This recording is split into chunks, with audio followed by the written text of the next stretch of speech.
A gate supervisor holds the power to ground a multi-million-dollar airliner. But what happens when that power is fueled by prejudice? At Chicago O'Hare, a decorated black pilot, Captain Marcus Thorne, is just trying to get to his cockpit. But gate supervisor Karen Miller sees a fraud, not a captain. She accuses him of faking his ID, humiliating him in front of passengers and crew. But as she calls security, a single phone call is about to change everything. And the voice on the other end isn't just her boss, it's the director of the FAA. Stay with us for this incredible story of arrogance, identity, and the hard, swift landing of karma. The air in Chicago O'Hare's Terminal 5 was thick enough to chew. It was 8 a.m. on a Tuesday, and a biting November wind was already wreaking havoc on the day's schedule. A ground delay program had been in effect since dawn, and the departure boards were a sea of angry red. Delayed. Delayed. Cancelled. Gate K-12 was the epicenter of the terminal's misery. This was the departure gate for Transcontinental Airlines Flight 1142, non-stop to London Heathrow. The waiting area was a chaotic mass of weary travellers. Businessmen in wrinkled suits argued with their phones. Families with restless children had set up makeshift camps of luggage and duty-free bags. The mood was combustible. Presiding over this chaos with an iron fist and a clipboard was Karen Miller. Karen was the senior gate supervisor, a title she wore like a military rank. She'd worked at O'Hare for 22 years, and in her mind, she was O'Hare. She had seen it all: drunks, celebrities, stowaways, and fools. She treated them all with the same weary, undisguised contempt. Her blonde hair was pulled back in a bun so tight it seemed to stretch the skin around her eyes. Her voice, amplified by the gate's PA system, was a sharp, nasal weapon. "Passengers for Flight 1142, she barked, silencing a fresh wave of grumbling. "We are still waiting on clearance from the tower. Shouting at my staff will not make the wind blow slower. Please, have your passports ready and wait." A young man in a university hoodie approached her desk tentatively. "Ma'am, I have a tight connection in London. I was just wondering." "Are you in first class?" Karen snapped, not even looking up from her monitor. "Ah, no, economy. Then you will board with Zone 4. Next." The boy retreated, red-faced. Karen smirked. She lived for these small, sharp victories. This was her domain. She was the gatekeeper, the guardian, the final word. At that moment, two men in crisp dark blue uniforms cut a path through the throng. The crowd parted instinctively, the way people always do for pilots. The man in the lead, pulling a standard-issue roller bag, was Captain Marcus Thorne. Marcus was a man who commanded respect without ever demanding it. At 48, he had the calm, steady eyes of someone who had spent 20,000 hours in the sky. He was tall, lean, and his black skin contrasted sharply with the starched white of his pilot's shirt. On his shoulders were the 4 gold stripes of a captain. He was ex-Air Force, a man who had flown C-17s into combat zones before transitioning to the commercial world. He was, by any measure, a pilot's pilot. Beside him was his first officer, Evan Sully Sullivan, a younger, good-natured man with freckles and bright red hair. "Morning, Sully. Looks like a zoo," Marcus murmured, his voice a low baritone. "Morning, Cap. Heard the jet stream's a mess. Karen's on the warpath, too," Sully replied, nodding toward the desk. "Karen's always on the warpath," Marcus said with a small, tired smile. "Let's just get to the flight deck. I want to triple-check the icing models before we even think about pushback." They reached the podium. Karen Miller was busy berating a gate agent, her back to them. "Excuse me," Marcus said politely, his voice cutting cleanly through her tirade. Karen spun around, annoyance flashing on her face. "Boarding hasn't—" She stopped, taking in the two pilots. Her eyes scanned Sully first, gave a curt nod, and then landed on Marcus. And she paused. Her eyes lingered. They traveled from his face to the 4 stripes on his shoulders and back to his face. It was a look Marcus Thorne had seen 1,000 times before. It was a look of computational dissonance, as if her brain was trying to solve an equation that didn't add up. This face, that uniform. "Yes?" she said, her voice a full 2 shades frostier than it had been for anyone else. "Good morning," Marcus said, unfazed. "Captain Thorne and First Officer Sullivan for Flight 1142. We're heading to the flight deck." Sully, sensing the familiar tension, held his airline-issued ID badge up. Evan Sullivan. Karen barely glanced at it. "Fine." Marcus held up his own ID. It was a standard issue, federally secured Transcontinental Airlines badge. It had his photo, his name, Thorne Marcus J., his employee number, and the required holographic overlays. Beside it, he held his FAA Airman certificate. Karen looked at the ID. She looked at his face. She leaned in, squinting. "This you?" she asked. The passengers closest to the desk fell silent.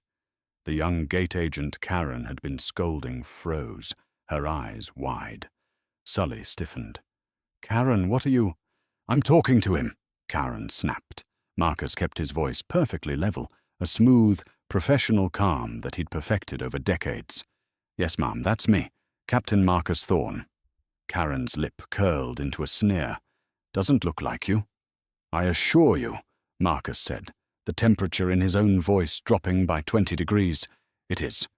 We need to access the aircraft. We're already behind." He made to retrieve his ID, but Karen snatched it from his hand. She held it up to the fluorescent light, tilting it back and forth. "The hologram looks funny," she announced, loud enough for the first few rows of passengers to hear. "Ma'am," Marcus said, his patience now visibly fraying. "That is a federally issued, tamper-proof identification card. It was issued by our own corporate security. There is nothing funny about it." "That's what people who fake IDs always say," Karen shot back. She tapped her acrylic nail on Marcus's face in the photo. "It's easy to get these uniforms. It's easy to print a piece of plastic. But you don't get past me. I've been here 22 years. I can spot a fake a mile away." Sully stepped forward, his face now as red as his hair. "Karen, this is ridiculous. This is Captain Thorne. We've flown together 12 times. He's one of the most senior captains in the Chicago base." "Oh, really?" Karen said, turning her venom on Sully. "And how do I know you're not in on it? Maybe he fooled you too. Maybe you're both up to something." This was a new level of paranoia, a new level of insult. Marcus drew himself up to his full height. He was no longer a polite pilot. He was a captain in command. "Ms. Miller, you are currently impeding a flight crew from its duties. That is a direct violation of airline policy, and, I might add, federal regulations. Give me my identification and open the door." His voice was a low command, the kind that made flight attendants and air traffic controllers snap to attention. It had the opposite effect on Karen. "No," she said, a thrill of power running through her. She loved this, all the eyes on her. She was the one stopping the threat. "I don't believe you're a pilot," she said, her voice rising to a near shout. "And I definitely don't believe you're the captain of this aircraft. This ID is a forgery." The terminal was silent. The only sound was the distant whine of a jet engine. Marcus Thorne looked at her, his expression carved from granite. "Ma'am, you have just made a very serious accusation." "I have," Karen said triumphantly, "and I'm sticking by it. I am accusing you of attempting to access a secure flight deck with fraudulent identification." She reached under her desk and grabbed her internal phone. "Security! I need security at gate K12. Immediately! I have a potential 1544 violation, a man impersonating a pilot." Marcus Thorne didn't move. He simply crossed his arms and stared at her. The storm had broken, and he knew, with chilling certainty, exactly how it was going to end. The word security echoed through the gate area like a gunshot. Passengers who had been dozing or scrolling on their phones were now bolt upright, many of them pulling out their cameras to record. The tension, already high from the delays, spiked into a volatile new territory of fear and spectacle. "Karen, stop this! This is insane!" Sully pleaded, his voice cracking with a mixture of anger and disbelief. "You're going to get the entire airline sued." "I'm protecting the airline, Mr. Sullivan," Karen retorted, her eyes gleaming with self-righteousness. "I'm protecting these passengers from him." She pointed a trembling, accusatory finger at Marcus. The implication hung in the air, toxic and undeniable. Marcus held his ground. His Air Force training kicked in, a lifetime of discipline that had taught him to remain calm in the face of fire, both literal and metaphorical. He knew that the first person to lose their temper in this situation would lose everything else. "First Officer Sullivan," Marcus said, his voice a block of ice. "Stand down. Let her do this." Sully looked at his captain, bewildered. "But Cap—" "That's an order, Sully. We will follow her. Protocol." The last word was delivered with such biting sarcasm that even Karen flinched. 2 Chicago Aviation Police officers arrived within 60 seconds, pushing their way through the murmuring crowd. They were older, seasoned cops, not the fresh-faced TSA agents Karen was used to bullying. "What's the problem here, ma'am?" the first officer, named O'Malley, asked, his hand resting near his sidearm. "This man!" Karen practically shouted, shoving Marcus's ID card toward the officer. "He's impersonating a pilot. He's trying to get onto the flight deck. His ID is fake." Officer O'Malley took the ID. He looked at it. He looked at Marcus, who stood there, arms crossed, 4 stripes on his shoulders, an aura of authority radiating from him that no fake uniform could ever replicate. O'Malley looked back at Karen, his expression weary. "Ma'am, this looks like a standard transcontinental crew badge. A new one." "It's fake," Karen insisted, her voice getting shrill. "The hologram is wrong. He's not a captain. Look at him. Does he look like a transcontinental captain to you?" O'Malley's partner, a younger officer named Diaz, spoke up. "Ma'am, he looks like a pilot. He's in uniform. He's with his first officer." "Who could be in on it?" she shrieked. Marcus finally spoke. He addressed the officers, not Karen. "Gentlemen, my name is Captain Marcus Thorne. I am the pilot in command of Transcontinental Flight 1142, a Boeing 787, parked at this gate. This is my first officer, Evan Sullivan. We were attempting to board the aircraft to begin our pre-flight procedures when this supervisor confiscated my federal credentials and accused me of fraud." O'Malley frowned. This was a jurisdictional nightmare. "Ma'am," he said to Karen, his patience clearly gone, "I need you to give me a real reason to detain this man. He doesn't look like a pilot, isn't one." "The ID is fake." Karen was becoming hysterical. She felt the situation slipping from her grasp. The officers didn't believe her. She had to escalate. "I am the senior authority at this gate, and I am telling you he is a security threat. Arrest him. Arrest him now, or I'll report you to your supervisor for failing to act." This was a critical miscalculation. O'Malley and Diaz exchanged a look. They were city police, contracted by the airport. They didn't take orders from gate agents. "Ma'am, you're creating a disturbance," Diaz said flatly. "Calm down." "I will not calm down." As Karen's tirade reached its crescendo, an entirely new player stepped out from the crowd. He was a man no one had noticed. He wore a rumpled, forgettable grey suit. He had been sitting in the back, seemingly reading a newspaper. He wasn't a passenger. He wasn't airline staff. He walked quietly up to the desk, his movements economical and precise. He flipped open a black leather wallet, flashing a badge at the two officers. Agent Harris, Federal Air Marshal Service. The entire scene froze. O'Malley and Diaz immediately straightened. "Sir," O'Malley said. Karen's mouth snapped shut. Agent Harris didn't look at Karen. He didn't look at the cops. He looked directly at Marcus. "Captain Thorne," Agent Harris said, his voice flat and professional. "Are you being prevented from accessing your flight deck?" "That is correct, Agent," Marcus replied, his arms still crossed. "By this gate, Agent?" "Correct." "On what grounds?" "She believes my credentials are fraudulent." Agent Harris finally turned his cold, analytical gaze on Karen Miller. She visibly shrank. This was not the security she had been expecting. This was the feds. "Ma'am," Agent Harris said. "What is your name?" "Karen Miller, Senior Gate Supervisor."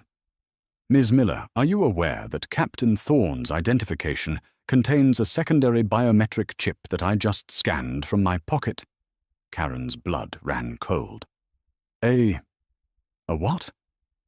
"And are you aware," Agent Harris continued, ignoring her, "that 49 Code of Federal Regulations, Part 15 Model 4, makes it a federal offense to interfere with the duties of a flight crew member?" I was just... "Security protocol," Karen stammered. "Was it security protocol that made you inspect his badge?" Agent Harris asked. "Or his face?" The hologram. The hologram is the new FAA standard, rolled out last month." "Which you would know," Harris added, "if you'd read your security directives." Karen was silent. She was trapped. She looked at the officers, at her gate staff, at the sea of passengers, all of them staring, their phones all pointed at her. She had been the queen of this gate, and in 30 seconds, a man in a rumpled suit had dismantled her entire kingdom. "Now," Agent Harris said, "return the captain's property, immediately."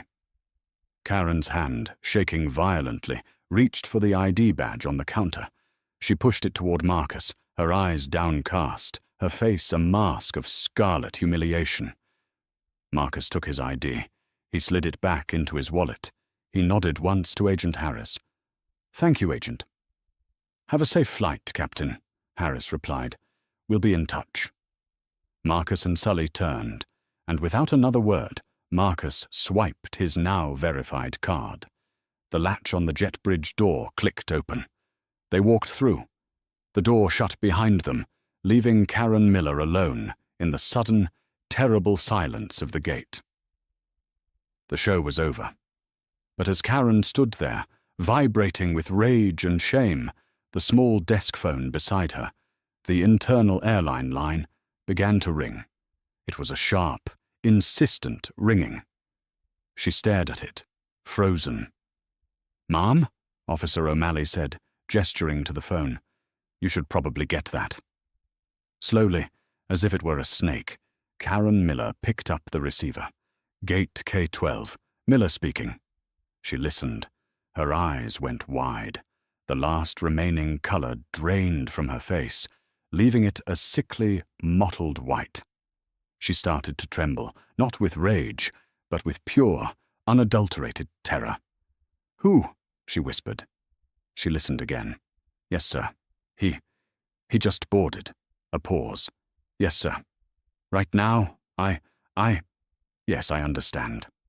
She hung up the phone, her hand dropping to her side, as if all the bones had been removed. Officer Diaz looked at her. "Trouble, ma'am." Karen Miller looked up, her eyes unfocused, staring at the closed jet bridge door. "That," she whispered, her voice hollow, "was the Chicago station manager. He's on his way. He said the senior vice president of operations called him, who was called by... She couldn't say it. "By who, ma'am?" O'Malley pressed. Karen swallowed, her throat dry. "By the director. the director of the entire Federal Aviation Administration, from Washington. He wanted to know why his pilot was being detained. The jet bridge was a long, quiet tube, a tunnel separating the chaos of the terminal from the sanctity of the aircraft. The thud of the door closing behind them was a punctuation mark on the ugliest pre-flight encounter of Marcus's career. Sully, his co-pilot, was practically vibrating with adrenaline. "I can't believe her. He could have fooled you, too. I wanted to. Cap, why did you tell me to stand down? We could have..." "Could have what, Sully?" Marcus said, not breaking stride. His voice was dangerously calm. "Made a scene? Yelled back? Given her exactly what she wanted? The one thing she couldn't take was our professionalism, so we didn't give it to her." "But Marcus, she accused you of being a criminal. She called the cops on you." Marcus stopped at the threshold of the 787's main door. A flight attendant, Sarah, was there to greet them, her face a mask of concern. "Captain, we heard shouting. Is everything all right?" "Everything is fine, Sarah," Marcus said, his public-facing demeanor sliding back into place. "Just a small documentation issue at the gate. It's resolved." "Thank God," she breathed, relief flooding her face. "We're already 40 minutes behind." "We'll make it up," Marcus said. "Notify the cabin, please. We'll be on our way shortly." He and Sully entered the flight deck. The cockpit was dark, cold, and quiet. Marcus settled into the left-hand seat, the captain's seat, and the familiar, comforting scent of kerosene, electronics, and worn leather enveloped him. This was his office. This was his sanctuary. He put on his headset, and with a practiced, fluid series of motions, began the power-up sequence. The massive screens in front of him flickered to life, one by one, displaying the complex nervous system of the 300-ton machine. Sully, still agitated, took the right seat. "You're just going to let that go. She racially profiled you, Marcus, in front of everyone." Marcus finally paused. He turned in his seat to look at his first officer. "Sully," he said, his voice low and intense. "Do you know who Alan Reynolds is? Director Reynolds? The head of the FAA? Of course. I read his directives every week. Alan and I were in the Air Force together. We were rhinos in the 44th. Flew C-17s out of Charleston. He was my wingman for 5 years. He's godfather to my daughter, Maya." Sully's jaw dropped. You know the FAA director? Like, personally?" "He's the one who called me this morning," Marcus said, turning back to his monitors. "This flight to London? It's just the first leg. I'm not taking the return trip. I'm deadheading from Heathrow to DC tomorrow.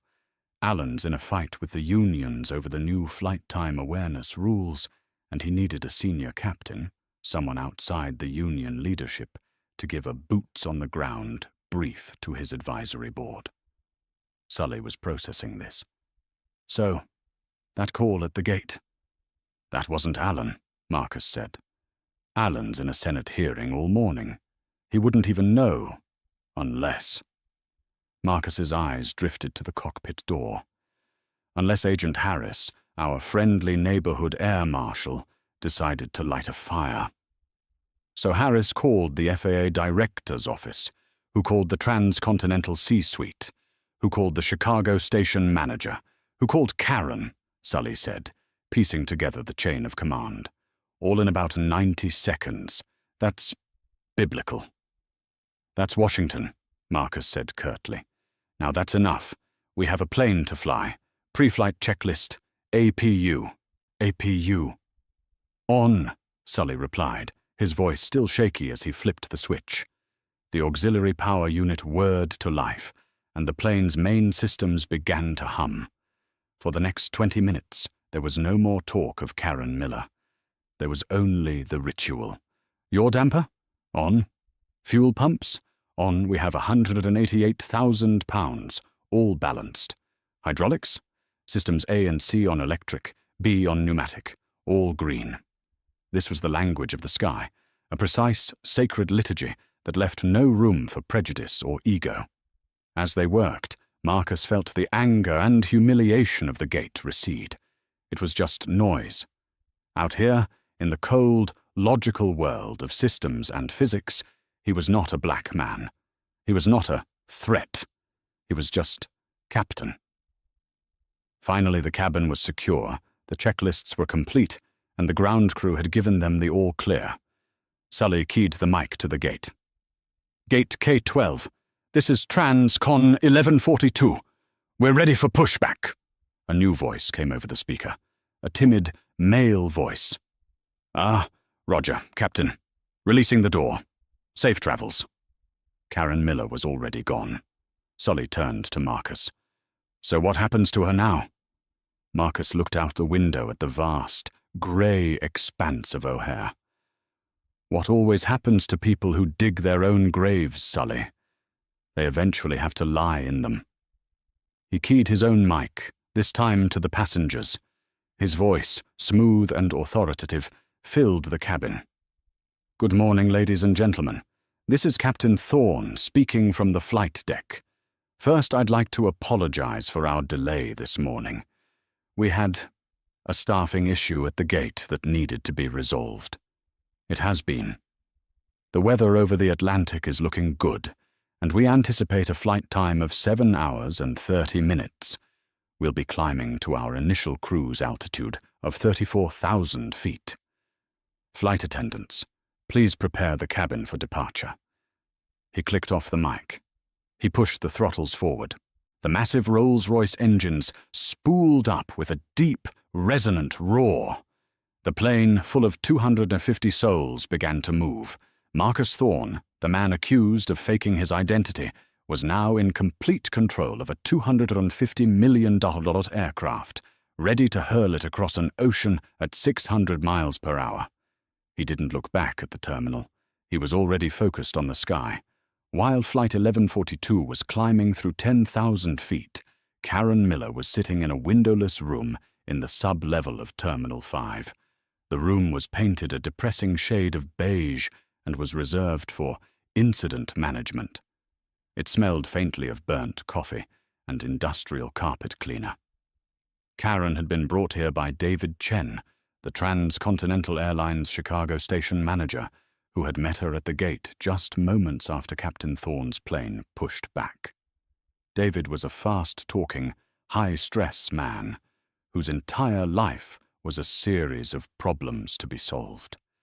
And Karen Miller had just become his biggest problem of the quarter. "Do you know what you've done, Karen?" David said, pacing back and forth. He wasn't yelling. He was speaking in a low, furious, terrified voice, which was infinitely worse. "I was following security protocol, David. The ID looked suspicious. Shut up, Karen, just shut up. Stop talking," David snapped, holding up a hand. "I don't want to hear protocol. I don't want to hear suspicious. I want you to listen to the cascade you just triggered." He took a deep breath.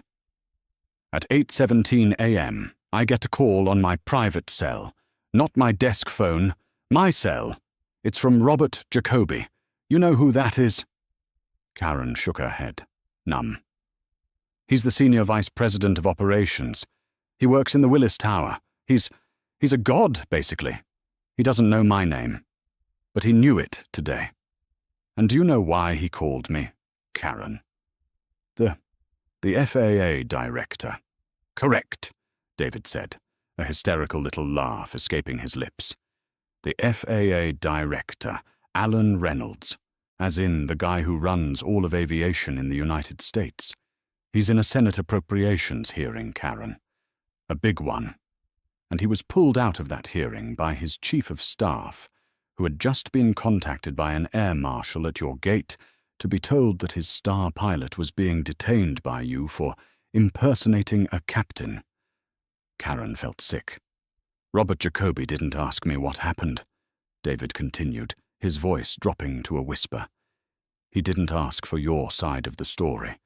He told me. He said, 'Fix this. Fix it 5 minutes ago, and then fire her.' That was it." Fire her. Karen's world tilted. Fire? Me?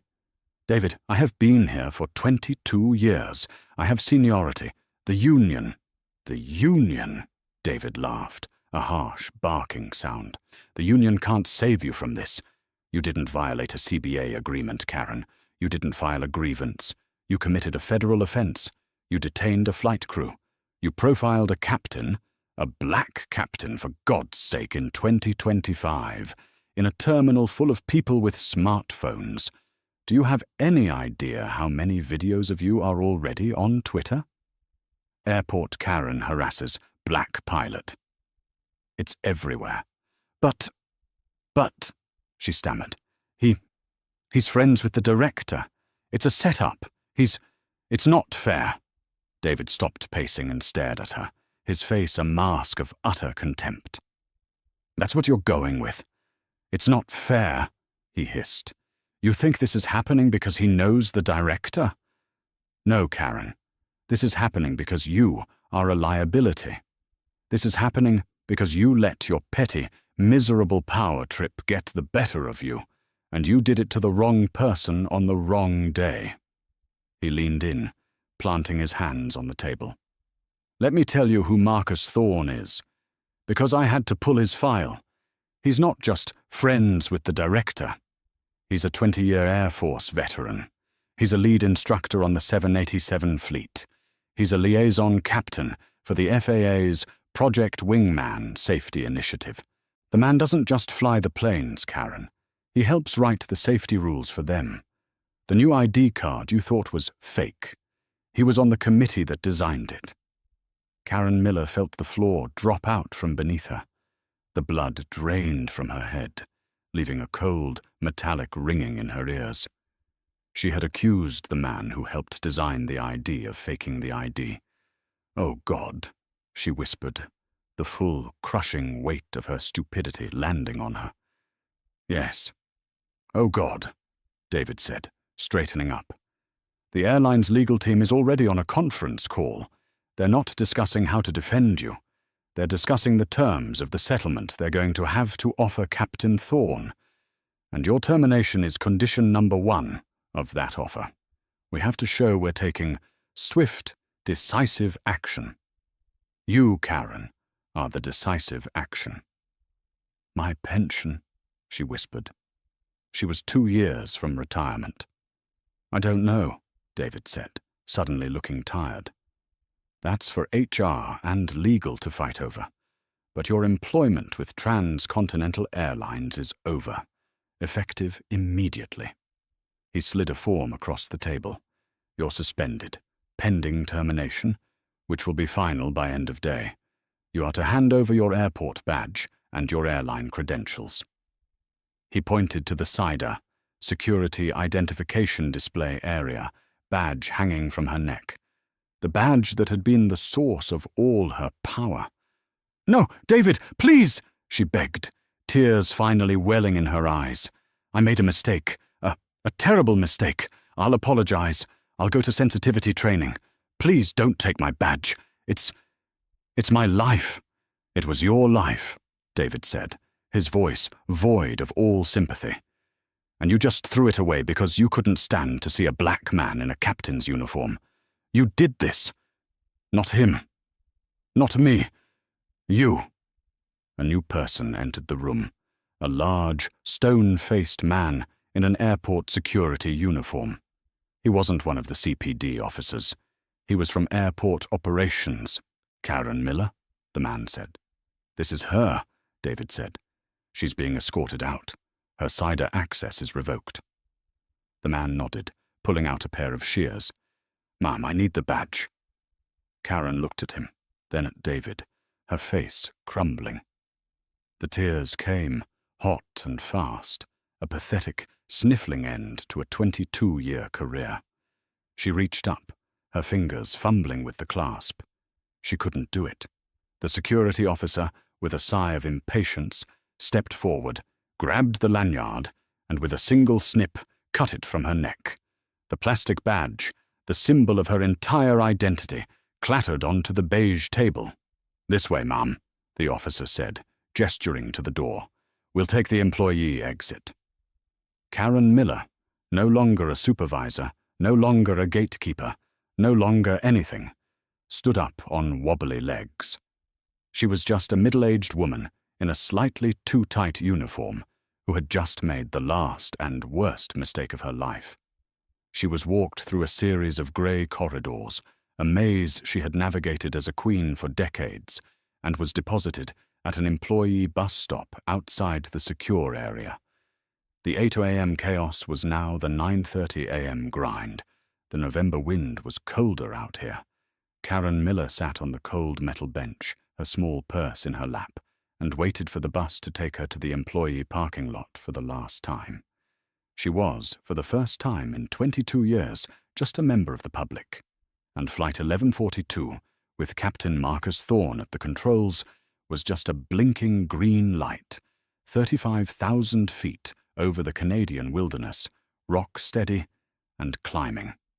The internet moves faster than a 787. By the time Marcus Thorne was over the North Atlantic, the incident at Gate K-12 was the #1 trending topic on Twitter. A passenger, a college student named Leo, had filmed the entire confrontation. His video, shot from a shaky, low angle, was devastatingly clear. It started with Karen's shrill voice. "This ID looks funny." It captured Sully's defense. It captured Karen's snare. "How do I know you're not in on it?" And most damningly, it captured her shouting at the police, "He's not a captain. Look at him. Does he look like a transcontinental captain to you?" Leo had posted it with a simple caption. "At O'Hare, gate agent for Transconair won't let the pilot on the plane. She said he doesn't look like a captain. Guess why? Airport Karen got off flying while black. Transconair." The post exploded. First, it was picked up by aviation bloggers and travel influencers who were horrified by the breach of professionalism. Then, it was picked up by major news outlets. CNN, MSNBC, and Fox News all ran segments. The shaky video of Karen Miller's face, contorted in suspicion, was broadcast to millions.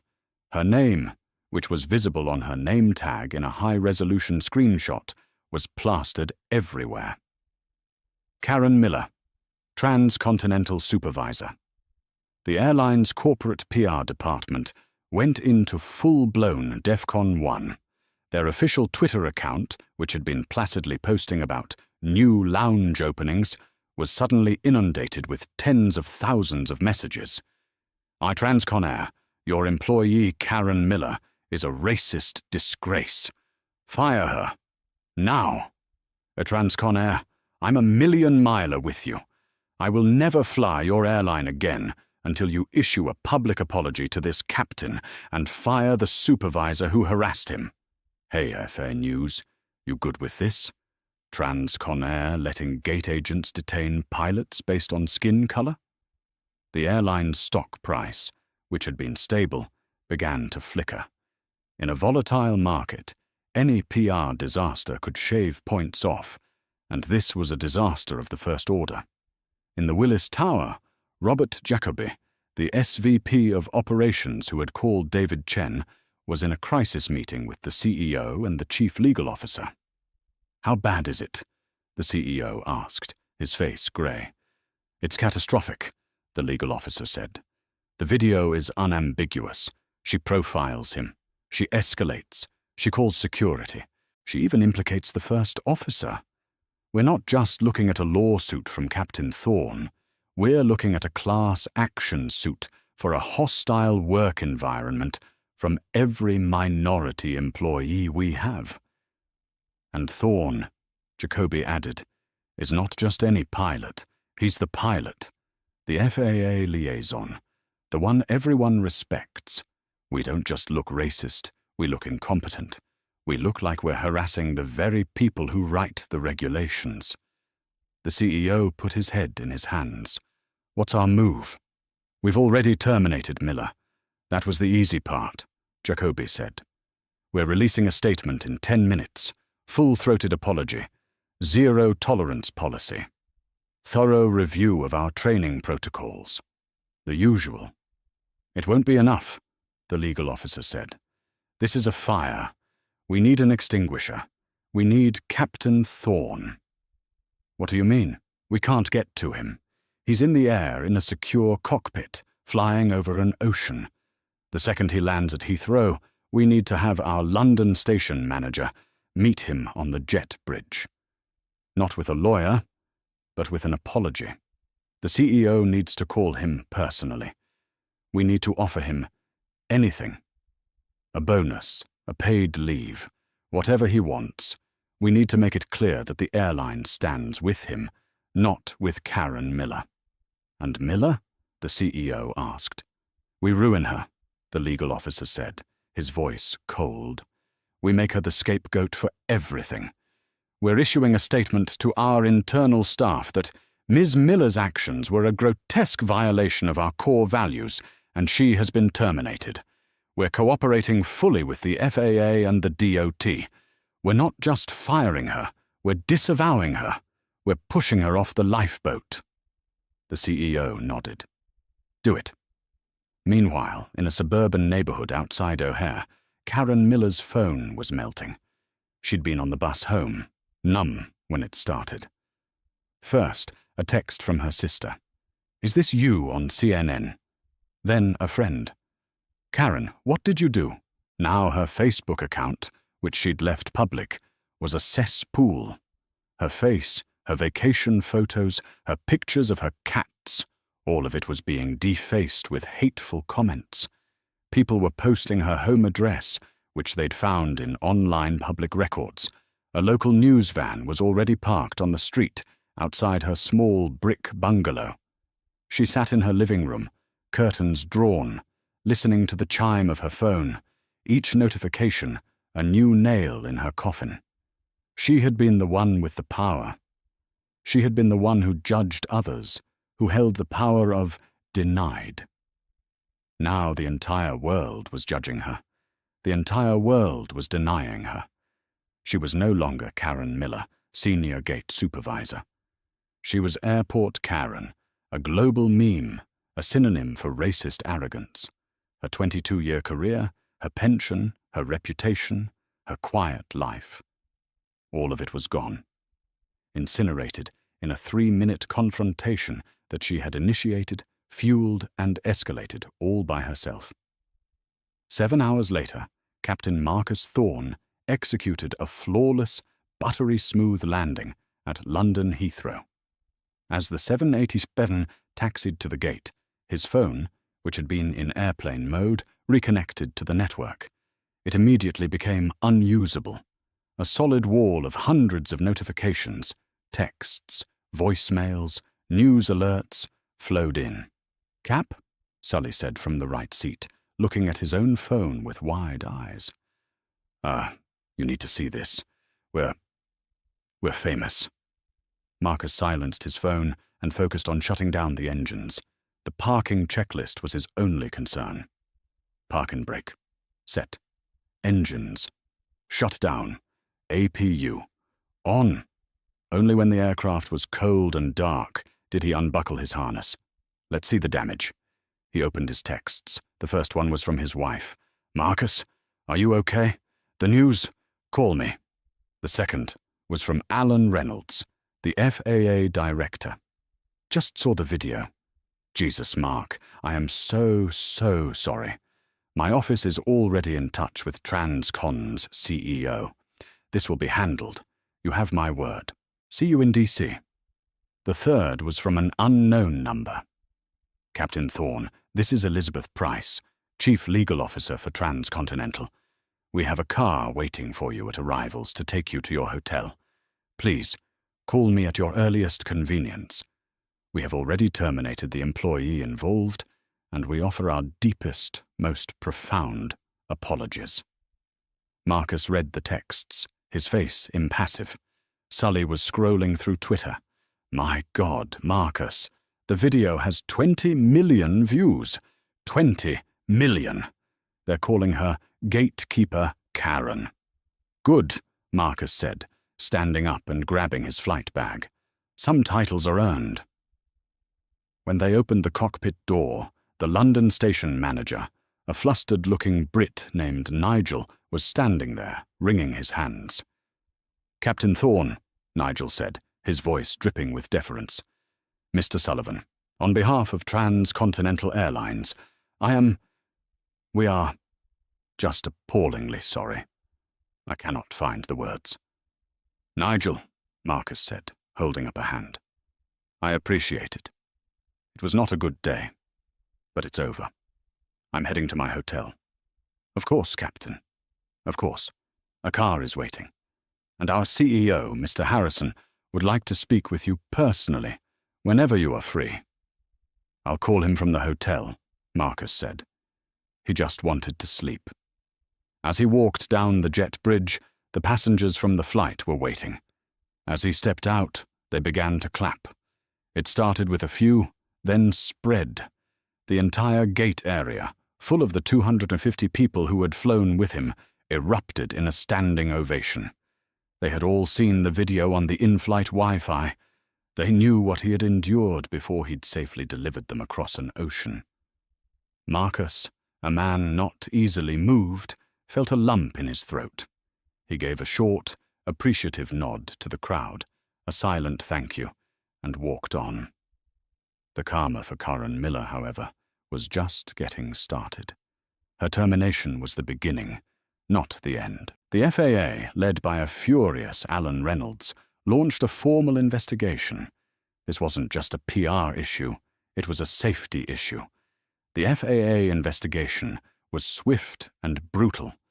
They found that Karen Miller, in her 22-year career, had 34 formal complaints filed against her. 29 of them were from minority passengers or crew members, alleging rudeness, profiling, and baseless accusations. She had been protected by her seniority and a manager who didn't want the paperwork. But the most damning discovery was what Agent Harris, the Air Marshal, filed in his report. He reported that Karen Miller had, by detaining the pick, created a critical security vulnerability. By shouting and drawing a crowd, she had created a distraction, the perfect cover for a real terrorist attack. By calling the police on the pilots, she had misused and diverted security resources. The FAA didn't just support her firing, they brought their own charges. 2 weeks later, back in her sad, quiet bungalow, Karen Miller received a certified letter. It was from the Federal Aviation Administration. She was being personally fined $25,000 for interference with the duties of a flight crew member under 49 U.S.C. por cercao 463 Wild. This was not a fine against the airline. This was a civil penalty leveled against her. The $25,000 would be garnished from her bank accounts and any future wages.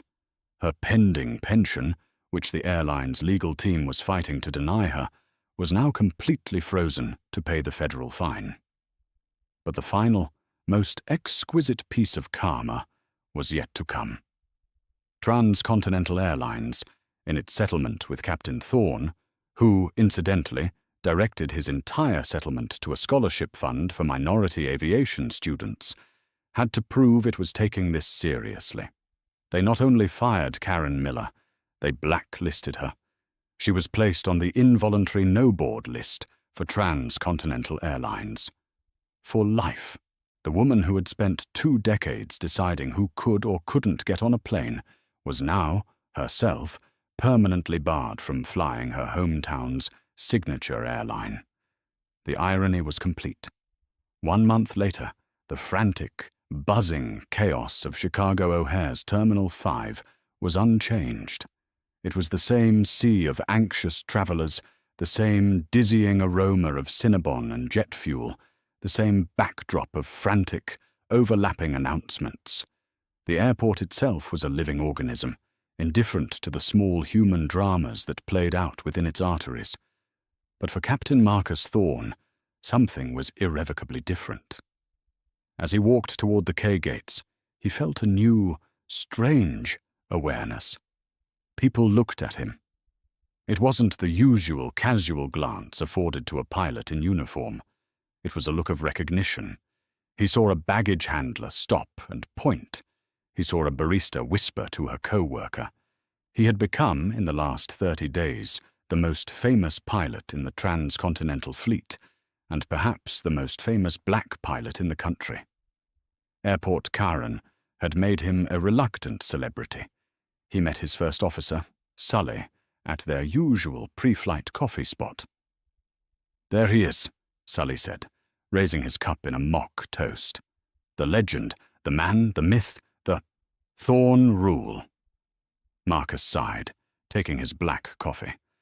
"Don't call it that, Sully. It's not funny." "I'm not kidding," Sully said, his voice earnest. "My cousin who works for Delta in Atlanta. He had to take it. Unconscious bias in crew verification, they're calling it. But everyone on the ground floor calls it the Thorn Rule. You, my friend, are officially a training module." "I'd rather just be a pilot," Marcus said, but a small smile touched his lips. They began the long walk toward the gate. "Seriously though, Cap," Sully said, his tone shifting. "How are you? For real? I saw the airline's press release about your scholarship fund. That was class, Marcus. Pure class." Marcus nodded, watching the crowds part for them. "My wife and I talked about it. The settlement was significant, more than I was comfortable with. We didn't need it. But there are kids out there who look like me, who dream of sitting in the left-hand seat, but don't have the $150,000 for flight school. If Karen Miller's bigotry can pay for 5 of them to get their wings, that feels like the right kind of karma." As they neared Gate K-12, Marcus felt his stomach tighten. It was an involuntary, physical reaction. The gate looked exactly the same. The podium was in the same spot. The blue-grey carpet was just as worn. For a fraction of a second, he didn't see the current passengers. He saw a ghost. He saw Karen Miller's face, contorted in sneering suspicion, her finger stabbing the air. "He's not a captain!" He must have paused, because Sully's voice cut through the memory. "You good, Cap?" Marcus blinked. The ghost was gone. "Fine," he said, his voice steady. "Let's go." They reached the podium. A new, young gate agent was stationed there. His name tag read Amir. He was a slight man, perhaps in his mid-20s, with dark, nervous eyes. When he saw Marcus and Sully approach, he physically straightened, as if a general had just walked into his barracks. Captain Thorne, sir. First Officer Sullivan." Amir's voice was tight with anxiety. "Welcome. Good morning. We're ready for you. Everything is in perfect order." "Good morning, Amir," Marcus said, his voice deliberately warm and calm. He could see the young man's hands were trembling slightly. He held out his ID. "Just Marcus is fine. How's 1142 looking?" Amir took the ID, fumbling with the scanner for a second. Beep. The light flashed green. He handed it back as if it were a fragile artifact. "On time, sir. Perfectly on time." Amir swallowed, then seemed to make a decision. "And Captain? If I may, sir." "Go ahead," Marcus said, holding his gaze. I wanted to say thank you," Marcus frowned. "For what?" My uncle is a baggage handler here, for 20 years. He's from Pakistan, and he's had his run-ins. With Ms. Miller, with others. People give him a hard time. They'd randomly search his bag every day. Stuff like that. He just took it. We all just took it." Amir looked up, his eyes meeting Marcus's. "When we all saw that video, and then when the memos came down from corporate, when they flew in trainers from DC for that mandatory 8-hour class, it was the first time my uncle said he felt like things could actually change. So, thank you." for not backing down. Marcus was silent for a moment. He looked at this young man, who was part of a new generation, and felt a weight he hadn't known he was carrying. "Thank you, Amir. That means a lot. Keep up the good work." "Yes, sir." As they walked through the door and onto the jet bridge, Sully let out a low whistle. "Damn, Cap. A training module and a folk hero. You've had a busy month." Marcus didn't reply. He was thinking of the 29 other complaints, the 29 other Amir's uncles who had been harassed by Karen Miller and had just taken it. He hadn't just been fighting for himself. He'd been fighting for all of them. He entered the cockpit, his sanctuary. The familiar, comforting scent of electronics and worn leather greeted him. He settled into the left-hand seat and began his power-up sequence. The screens flickered to life. As Sully ran the external checks, Marcus had a moment to himself. He thought of Karen Miller. He'd heard she'd sold her bungalow and moved to a small town in Florida where no one knew her face. He'd heard about the $25,000 fine from the FAA, a debt that had likely consumed her savings. He'd heard she was blacklisted from Transcontinental, a permanent, ironic end to her 22-year career. He felt no joy, no triumph, just a profound, weary sadness, a sadness for a life wasted on such petty, bitter anger. Her fate wasn't justice, not really. It was just gravity. It was the simple, inescapable physics of a life lived in a downward spiral. She had finally hit the ground. His phone buzzed. A text from Alan Reynolds, the FAA director. "See you in DC next week. The task force is officially a go. Get ready to make some real changes, Mark." That, Marcus thought, was the real victory. It wasn't the firing. It wasn't the money.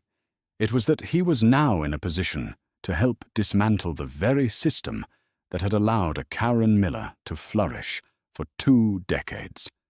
His testimony, and the testimony of those 29 other unheard voices, was going to be the foundation for a new, mandatory training protocol for every single airport employee in the nation. Sully slid into the right seat, headset on. "Pre-flight checklist complete. She's all yours, Captain." Marcus put the ghost of Karen Miller out of his mind. He put the texts, the videos, and the Thorn rule away. He was no longer a symbol, a victim, or a folk hero. He was a pilot. He keyed his mic, his voice the smooth, professional baritone of a man in total command. "O'Hare ground, Transcontinental 1142. Heavy, at gate K12, with information. Papa, ready for pushback and start." A crisp, anonymous, and perfectly professional voice replied instantly from the tower. "Transcontinental 1142, O'Hare ground. Pushback approved. Expect runway 28 right. Good morning, Captain." Marcus keyed the mic one last time. "Pushback approved. 28 right. Good morning. Transcon 1142. He turned to his first officer. "Ready, Sully?" Sully grinned. "Ready as always, Cap. Let's go to work." Marcus's hands moved over the controls. He advanced the throttles, and the massive 787, with 250 souls on board, began its powerful, inexorable push backward. He didn't look back at the terminal. He looked forward, at the long ribbon of concrete, and the open, limitless sky.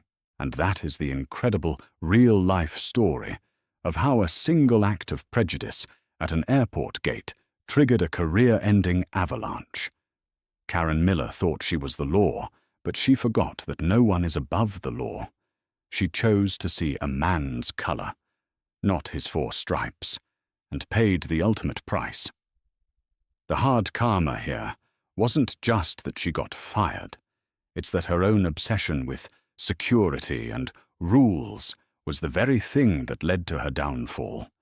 She was fined by the FAA, blacklisted by the airline, and became a global symbol of arrogance. What do you think? Was this karma deserved? Was the airline's response and the $25,000 federal fine too much or not enough? Let me know your thoughts in the comments below. If you love stories where arrogance meets hard, inescapable karma, please make sure to like this video. Share it with someone who needs to see justice served. And most importantly, subscribe to this channel and hit that notification bell. We post new, dramatic, real-life stories every single week, and you don't want to miss what's coming next. Thanks for watching.